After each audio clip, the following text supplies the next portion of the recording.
بخاری اور مسلم کی متفق علیہ حدیث ہے، صحیح بخاری میں انٹرنیشنل نمبر کے مطابق 1597 اور صحیح مسلم میں 3070 کہ سیدنا عمر رضی اللہ تعالیٰ عنہ حجر اسود کے پاس آئے، اس کو بوسہ دیتے ہوئے ارشاد فرمایا، اے حجر اسود تو ایک پتھر ہی تو ہے، نہ کسی کو نفع دے سکتا ہے نہ نقصان، اگر میں اپنے محبوب صلی اللہ علیہ وسلم کو نہ دیکھتا کہ وہ تجھے چوم رہے تھے تو میں تجھے چومتا بھی نہ۔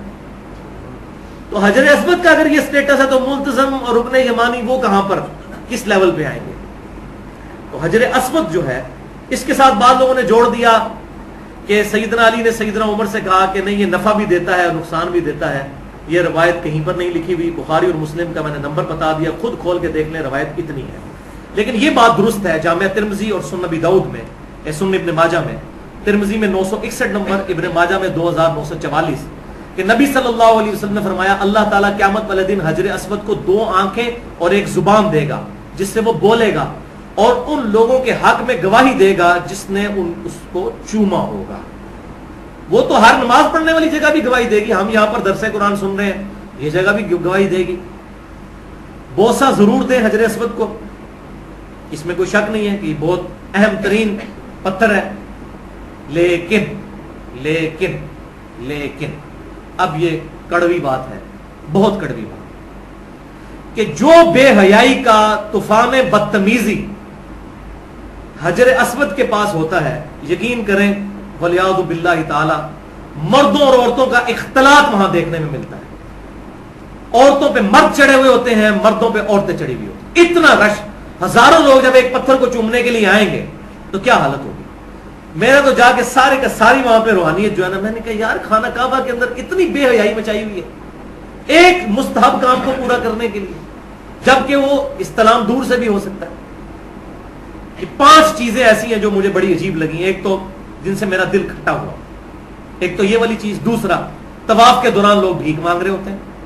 آپ طواف کر رہے ہیں نیچے لوگوں نے ہاتھ، اور اکثر پاکستانی ہوتے ہیں، یہ سندھ کے رہنے والے لوگ۔ تیسرا موبائل بجتے ہیں۔ چوتھا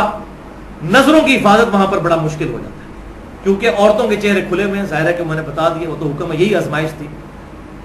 تو جس کو یہاں پر بد نظری کی عادت ہے وہ وہاں جا کر بھی کوئی اس کا کوئی سوئچ آن نہیں ہو جائے گا کہ وہ بڑا نیک و پرہیزگار ہو جائے گا۔ جڑے اتنے پیڑے وہ لاہور بھی پیڑے، جو ادھر برے ہیں وہ لاہور جا کے بھی برے ہوں گے، خانہ کعبہ میں برے ہوں گے۔ اور 5ویں چیز، ہر موقع پر صبر کا دامن تھامنا، یہ بڑا مشکل کام ہے۔ بھائیو، جامعہ ترمذی میں 877 نمبر حدیث ہے، اور مسند امام احمد میں بھی صحیح سند کے ساتھ 2796 کہ آپ صلی اللہ علیہ وسلم نے فرمایا کہ جنت کا یاقوت، یہ کالا پتھر حجر اسود اللہ تعالیٰ نے اتارا تھا، یہ دودھ کی طرح سفید تھا، لیکن لوگوں کے گناہوں کی نحوست کی وجہ سے اس کا رنگ کالا پڑ گیا، اس لیے اب اسے حجر اسود کہتے ہیں۔ اسود عربی میں کہتے ہیں کالے رنگ، اب یود کہتے ہیں سفید کلر۔ تو یہ سیاہ ہوا لوگوں کے گناہوں کے اثرات کی وجہ سے پتھر سیاہ ہو گیا، پتھر کا اثر لوگوں پہ نہیں پڑا، یہ پوائنٹ ذرا نوٹ کرنا ہے۔ اب اس سے ڈال گئے کہ اگر جنت کا وہ یاقوت، اس کا اثر لوگوں پہ نہیں پڑ رہا، الٹا لوگوں سے وہ اثر لے رہا ہے، تو یہ جو یاقوت، مرجان اور زمرد لوگ یہ انگوٹھیاں پہنتے ہیں اور یہ یقین رکھتے ہیں کہ اس کی وجہ سے کوئی ہمیں نفع پہنچ جائے گا، تو وہ آپ خود سوچ لیں جنت کا پتھر کسی کو نفع نقصان نہیں دے سکتا۔ اور سیدنا عمر نے کیسا عقیدہ امت کو دیا کہ تو پتھر ہی ہے، نہ نفع دے سکتا ہے نہ نقصان۔ اب سیدنا عمر کے سامنے اگر کوئی یہ انگوٹھیاں پہن کے آ جائے اور کہ جی میں نے اس لیے پہنی ہوئی ہے، تو پھر حضرت عمر کے جلال کا سامنا پھر اس کو کرنا پڑے گا